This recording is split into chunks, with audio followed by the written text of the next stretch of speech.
good. Oh. What do you think it brings to the Hillel community that you're a rabbi?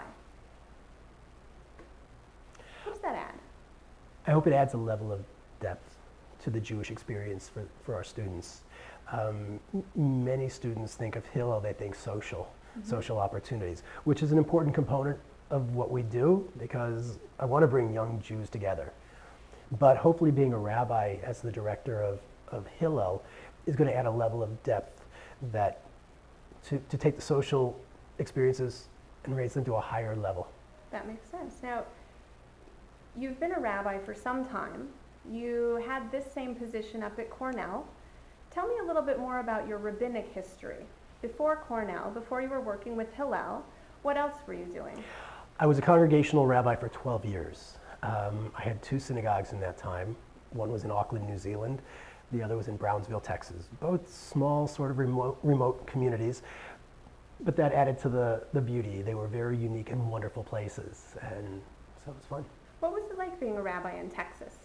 Well, in Texas, it was a kolbo synagogue, meaning it was one synagogue for everybody. So on Friday night, the services were Reform. On Saturday morning, they were conservative.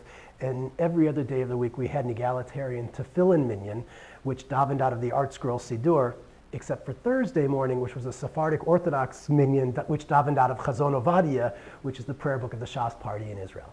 Now, when you joined the Hillel here in Tampa, Yes. a couple months ago, you made a recommendation on renaming. What's the new name? Well, it had been referred to as the Hillel Jewish Student Center of Tampa Bay. And the building at the University of South Florida, the Hillel building at the University of South Florida, was the center where they tried to bring everybody to.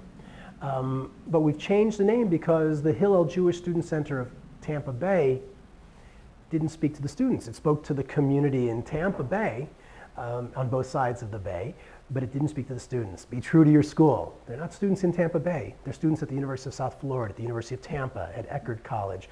And so our board of directors officially changed our name from the Hillel Jewish Student Center of Tampa Bay to the Hillels of the Florida Suncoast, reflecting the fact that each one of our campuses has or is building its own local University Hillel chapter.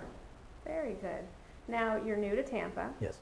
Have you had a chance to eat some Cuban food? I have been to the Columbia restaurant. My wife and our family, we're all vegetarians.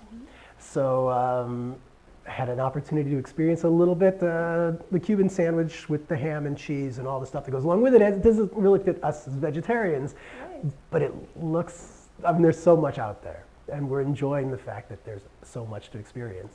Very good. One final question. Yes. Tell me about your family. My wife, Mindy, is the greatest person on the face of the earth.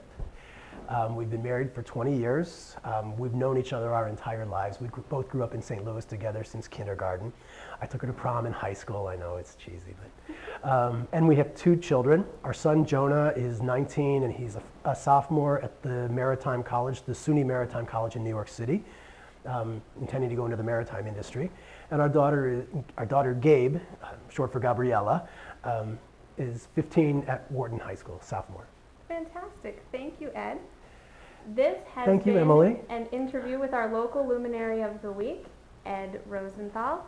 Thank you, Ed. Thank you to everybody for checking us out. This has been a project of Let My People Know, made possible by the Schoenbaum family. Peace out.